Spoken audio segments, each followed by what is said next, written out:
नाही, ते आमचे PR चालवायचे.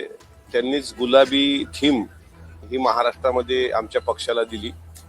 त्यांच्या सांगण्यावरूनच दादा गुलाबी जॅकेट पण घालायचे. आदरणीय सुनेत्रा वहिनींच्या शपथविधीच्या दिवसांपासून आजपर्यंत कुठंच दिसलेले नाहीत. पण आता 1.5 महिना उलटलाय. ते शोध मोहीम महाराष्ट्र पण घेण्याच्या तयारीत दिसते त्यांची, की ते नेमके कुठे आहेत.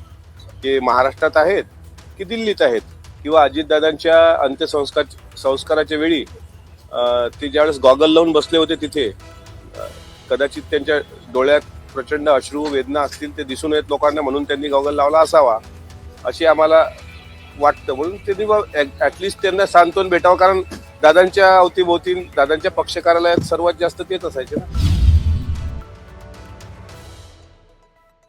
नरेश अरोरांचा फोटो ट्विट करत म्हणतायत की दादांच्या अपघातानंतर हे कुठे आहे, काय इंडिकेशन आहेत, काय म्हणाले तुम्हाला? नाही, ते आमचे PR चालवायचे. त्यांनीच गुलाबी थीम ही महाराष्ट्रामध्ये आमच्या पक्षाला दिली. त्यांच्या सांगण्यावरूनच दादा गुलाबी जॅकेट पण घालायचे. आणि मध्यंतरी आपण बघितलं असेल की विधानसभेच्या निकालानंतर यश प्राप्त झाल्यावर ते दादाला देवगिरीवर भेटायला जाऊन मग दादांच्या खांद्यावर हात ठेवून त्यांनी बुके पण दिला होता. ते नंतर दादांच्या विमान अपघातानंतर ज्यांचं तुम्ही नाव घेतलंय ते साधारण माझ्या माहितीप्रमाणे आदरणीय सुनेत्रा वहिनींच्या शपथविधीच्या दिवसांपासून आजपर्यंत कुठंच दिसलेले नाहीत. म्हणजे मला अपेक्षा होती की AAIBच्या अहवालासंदर्भात ते काही कंटेंट देतील, DGCAच्या संदर्भात काहीतरी मीडिया कंटेंट देतील, सोशल मीडियावर एखादी अशी मोहीम चालवतील की दादांच्या विमानाचा घातपात झाला ही शंका महाराष्ट्राच्या मनात आहे, त्या संदर्भात काही पॉइंटर देतील. त्याच्यानंतर VSR व्हेंचर या विमानाच्या संदर्भात VK सिंगच्या संदर्भात काही माहिती देतील. पण आता 1.5 महिना उलटलाय. ते शोध मोहीम महाराष्ट्र पण घेण्याच्या तयारीत दिसते त्यांची, की ते नेमके कुठे आहेत. ते महाराष्ट्रात आहेत की दिल्लीत आहेत. पक्षासाठी अजूनही काम करतायत? नाही, ते मला ज्यांनी त्यांना पक्षाचं कंत्राट दिलं होतं त्यांनाच ते माहित. त्याबद्दल मी काय सांगणार. म्हणजे PR एजन्सीला कंत्राटी दिलं जातं ना, आणि त्याच्यामुळं ते कुठं दिल्लीत आहेत की देशाच्या बाहेर आहेत हे मला कळलं नाही. म्हणून मला आठवण आली आज त्यांची, ते कुठे गेलेत बाबा असं विचारलं. आता त्यांनी चिडू नये, रागवू नये की देखो तुम्हारे पार्टी का विधायक मुझे पूछ रहा है की मैं कहाँ हूँ. तर मला त्यांची काळजी वाटते ना, ते कुठे आहेत. त्या काळजीपोटी मी ते तसं त्यांचा माझा संपर्क होत नाही, तर मी ट्विटरद्वारे समाज माध्यमांद्वारे त्यांना विचारतोय की ते कुठे आहेत. कारण अशा वेळेस त्यांची आम्हाला गरज आहे. दुःखात त्यांनी सहभागी व्हायला पाहिजे, पण ते दुःखात कुठं सहभागी होताना दिसले नाहीत. किंवा अजितदादांच्या अंत्यसंस्काराच्या वेळी ते ज्यावेळेस गॉगल लावून बसले होते तिथे कदाचित त्यांच्या डोळ्यात प्रचंड अश्रू वेदना असतील, ते दिसून येत लोकांना, म्हणून त्यांनी गॉगल लावला असावा अशी आम्हाला वाटतं. म्हणून त्यांनी ऍटलिस्ट त्यांना सांत्वन भेटावं, कारण दादांच्या अवतीभोवती दादांच्या पक्ष कार्यालयात सर्वात जास्त तेच असायचे ना. म्हणून ते कुठे गेलेत अशा कठीण काळात. काही बोललेत का त्यांच्याशी? मग काय त्यांच्याशी बोलणं झालं का, भेटीगाठी झाल्या का? कारण निधनानंतर 1-2 वेळेस भेटीगाठी झाल्याचे काही फोटोज समोर आले. मला जेवढं माहिती आहे, निधनानंतर सुनेत्रा वहिनींच्या शपथविधीपासून म्हणजे 4थ्या दिवसापासून आज तायगत ते कुठं महाराष्ट्रात नाहीत. बाकी ते कोणाशी संपर्कात आहेत वगैरे मला नाही माहिती.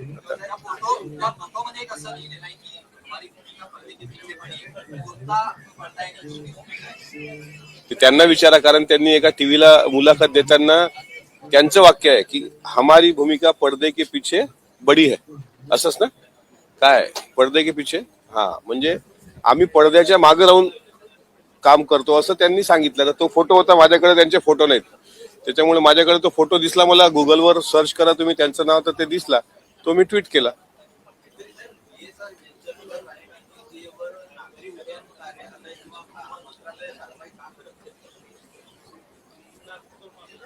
नागरी उड्डाण कार्यालय कारवाई का करत नाही हा प्रश्न नागरी उड्डाण कार्यालयाचं याचं उत्तर देऊ शकतं.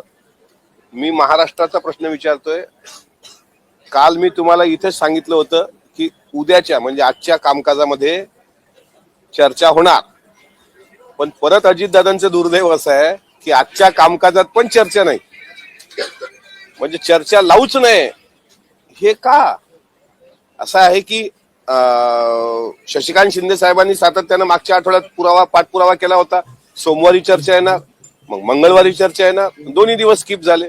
आज मी आता कामकाज पाहतोय आजचं, त्यातही नाही, आजचा बुधवार आहे. मग आता गुरुवार शुक्रवार अधिवेशनाचा तिसरा आठवडा संपणार, पुढच्या आठवड्यात 3-4 दिवस सुट्या आहेत, विषय मागे पडणार. चर्चा का होत नाही महाराष्ट्राच्या दोन्ही सभागृहामध्ये, हा सर्वात मोठा प्रश्न आहे.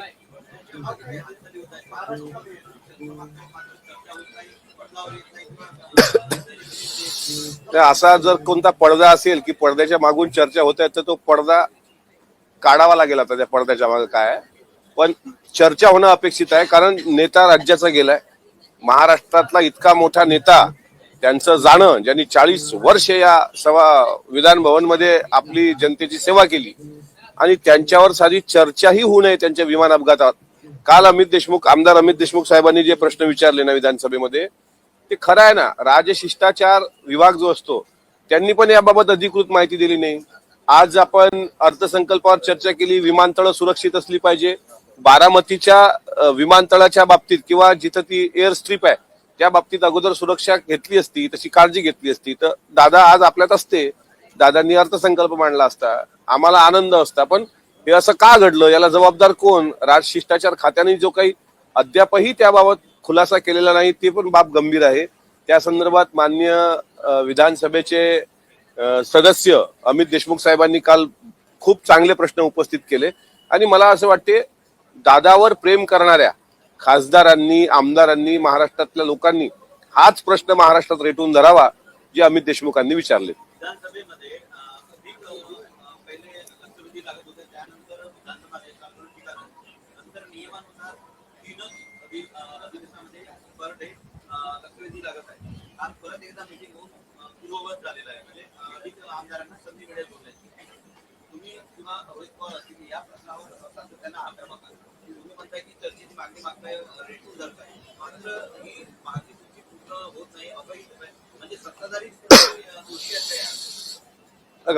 लक्षवेधी हा भाग जो असतो, तो लक्षवेधी अधिवेशनाच्या 1 महिन्यापूर्वी हे विषय साधारण दिले जातात.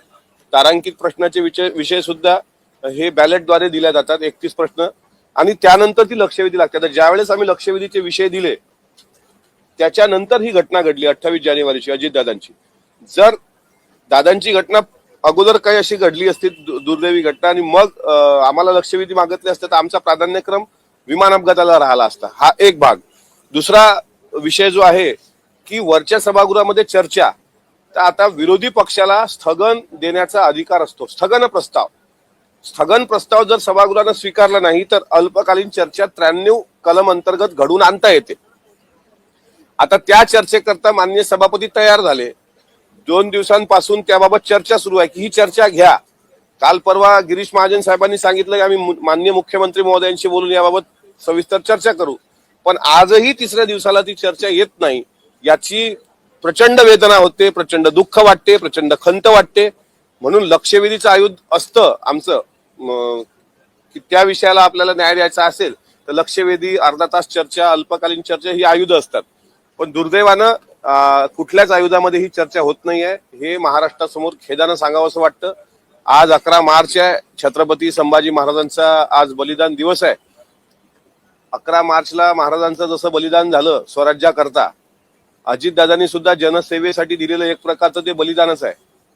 पण संभाजी महाराजांच्या बलिदानानंतर महाराष्ट्र चवताळून उठला होता, आणि मग काही काळ गेल्यानंतर औरंगजेबाच्या तंबूचे कळस संताजी आणि धनाजींनी कापले होते. हा महाराष्ट्राचा इतिहास आहे. अजितदादा सारख्या माणसाच्या मृत्यूनंतर मला अजूनही त्या गोष्टीवर विश्वासच नाही की दादा आपल्यामध्ये नाहीत.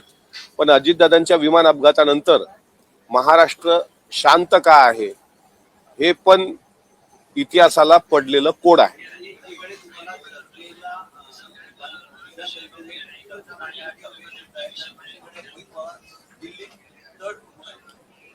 नाही, त्यांचा प्रयत्न आहे की दिल्लीमध्ये सुद्धा लोकसभेमध्ये चर्चा घडून आली पाहिजे, म्हणून ते विविध पक्षाच्या खासदारांना भेटतायत. माझ्या माहितीप्रमाणे काल ते सोनिया गांधीजींना भेटले, राहुल गांधीजींना भेटले, आणि चांगला आहे त्यांचा प्रयत्न सुरू आहे. तर तो चांगलाच प्रयत्न आहे, कारण त्यांनी दिल्लीमध्ये प्रयत्न करणं खूप महत्वाचं होतं. राज्यसभा लोकसभेमध्ये हा मुद्दा आला पाहिजे, आणि विधानसभा विधान परिषदेमध्ये आम्ही इकडे प्रयत्न करतोय. काही प्रकारे चर्चा जर झाली तर ती पटलावर येईल ना साहेब. आणि पटलावर आली तर त्याला गांभीर्याने घेतला जाईल, आणि ती गांभीर्याने घेतल्या गेलं तर मग इन्क्वायरी AIBचा फायनल अहवाल. काल आता आमच्या पक्षाचे सर्व आमदार स्मरणपत्र देऊन माननीय मुख्यमंत्री महोदयांना भेटले. ते कशा करता भेटले की बाबा वस्तुनिष्ठ चौकशी झाली पाहिजे, मग हेच आम्ही म्हणतोय ना. तर ती चौकशीला टाइम बॉन्ड किती, आता 1.5 महिना, आता 2 महिने होतील 28 मार्चला, किती दिवस. पटकन आतापर्यंत एखाद्या गोष्टीचा निर्णय पटकन यायला पाहिजे. आणि काय माणूस, साधा माणूस जर गेला असता, एखादा बाबा आमच्यासारखा गरीब माणूस एखादा काही असं झालं असतं तर ठीक आहे, समजू शकलो असतो का 3 महिने लागते. पण अजितदादा गेलेत, याचं गांभीर्य मला असं वाटते सरकार म्हणून सरकारला असणं अपेक्षित आहे. महाराष्ट्राच्या पटलावरचे म्हणजे अजूनही हा प्रश्न आहे की गोजूबावीच्या माळरानावरचं गुपित किंवा घातपाताचं रहस्य हे काल पटलावर दडून जाता कामा नये.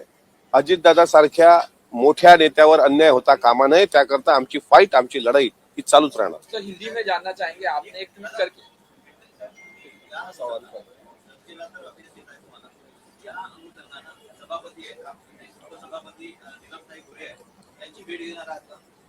घेतली मी 2 दिवस घेतली. काल पण गटनेत्याच्या बैठकीमध्ये हा विषय मी मांडला.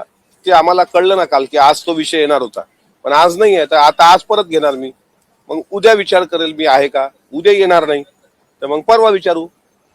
जिवंत आहो तोपर्यंत विचारत राहू. तो आता तेच आपल्याकडे उरलंय ना, दुसरं काय उरलंय. आपण जबरदस्ती तर करू शकत नाही. सभापतींना विनंती करू शकतो, उपसभापतींना विनंती करू शकतो, असं फोर्स करू शकत नाही की नाही नाही नाही मला बोलूच द्या. आपली तेवढी ताकद नाही आहे.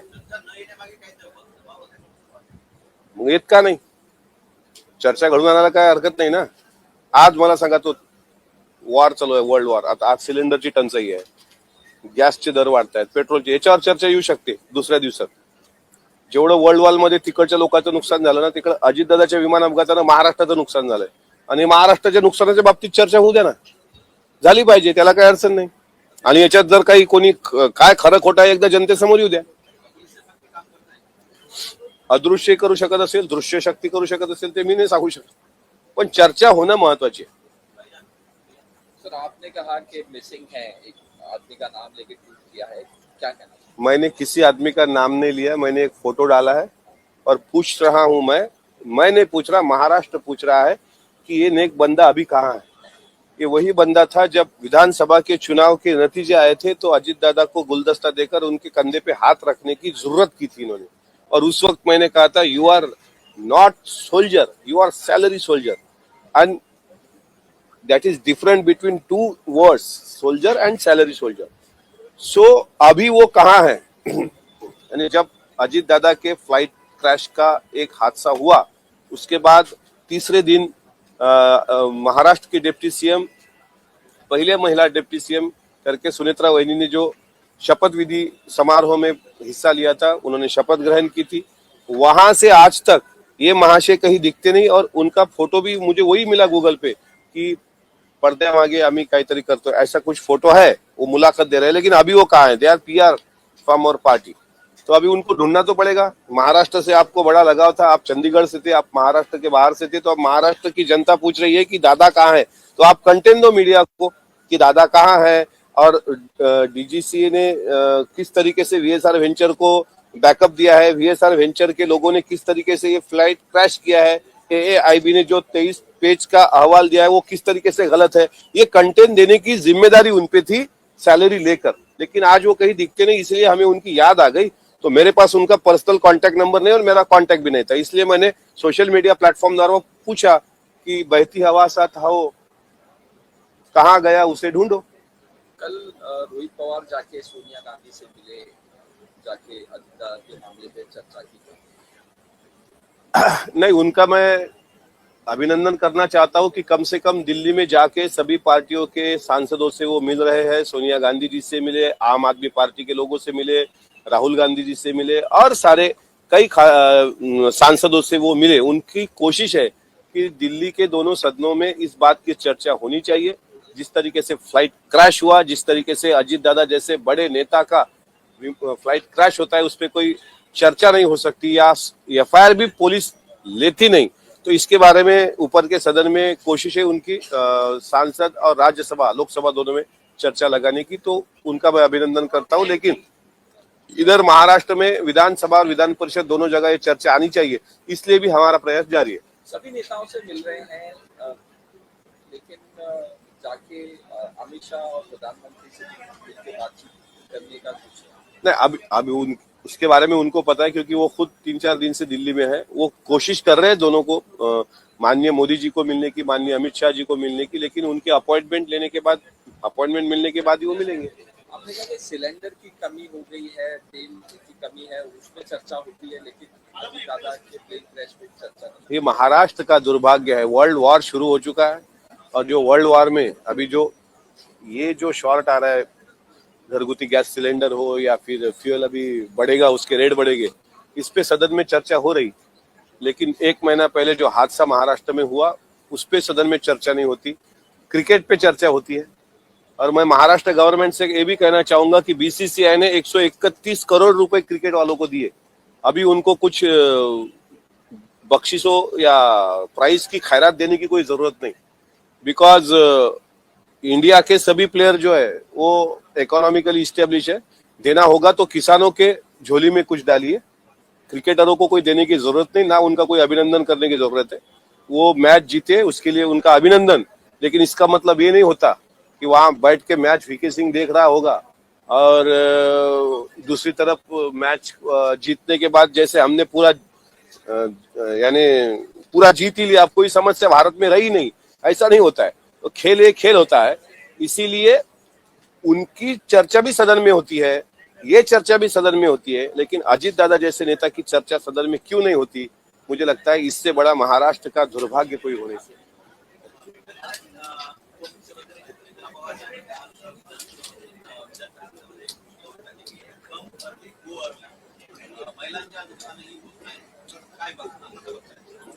कारण 8 मार्चला जागतिक महिला दिन झाला आणि महाराष्ट्र सरकारला लाडक्या बहिणींना सुद्धा एक गोड गिफ्ट द्यायचं होतं। त्यामुळे आदरणीय सुनेत्रा वहिनींनी ज्या काही महिला आपल्या MMR रिजन मध्ये काम करतात त्यांना घरी जायला लेट होतं, घरी बाळ असतं, घरी आणखी कुटुंबाच्या समस्या असतात, त्यामुळे कम अर्ली अँड गो अर्ली, पाऊण तास जर त्या लवकर आल्या तर लवकर जाण्याची एक ही दिलेली आहे। आणि प्रसूती रजा माझ्या माहितीप्रमाणे 9 महिन्याची त्यांनी दिलेली आहे। ही खूप चांगला निर्णय महिलांच्या दृष्टिकोनातून झालाय आणि त्याच्यामुळे सर्व राज्यामध्ये विशेषतः मुंबई MMR रिजन मधल्या सर्व महिला ह्या नक्कीच आनंदी असतील। आमच्या महिला भगिनी सुनेत्रा वहिनींनी घेतलेल्या या निर्णयाचं मी मनापासून स्वागत करतो।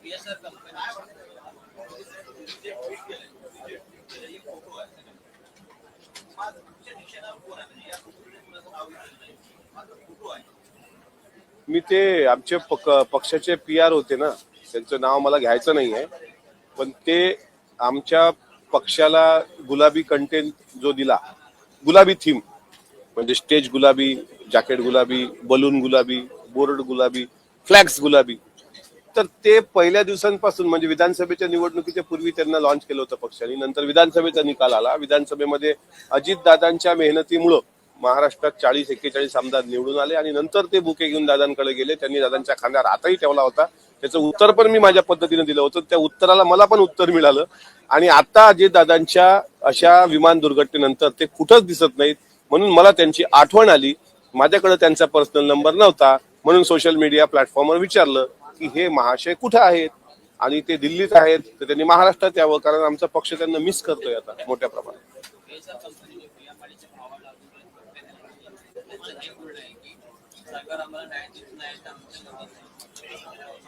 नाही, माझं शिवचरण माळी जे पिंकी माळीचे वडील आहेत, काल त्यांचं बोलणं झालं, पण मी सभागृहात होतो। त्यांनी डिस्चार्ज घेतला, त्यांच्या पत्नी ज्या ऍडमिट होत्या त्यांना मदत भेटली नाही। सरकारकडून गिरीश महाजन साहेबांनी मी पॉइंट ऑफ इन्फॉर्मेशन मांडल्यानंतर सभागृहामध्ये उत्तर दिलं होतं, पण ते तिथं त्यांना ती मदत पोहोचली नसल्याचं पिंकी माळीच्या वडिलांनी सांगितलं। राहिला प्रश्न VSR कंपनीचा, तर VSRचा मालक त्यांना धमक्या देतोय ना, तर तो मदत काय करणार? त्याच्यामुळे त्याच्या धमकीची पण गांभीर्याने दखल घेऊन त्या परिवाराला पोलीस प्रोटेक्शन दिलं पाहिजे, अशी मागणी पण पत्राद्वारे मी करणार आहे। काल मी पत्र तयार केलंय, आज मी माननीय गृहमंत्र्यांना ते देईल।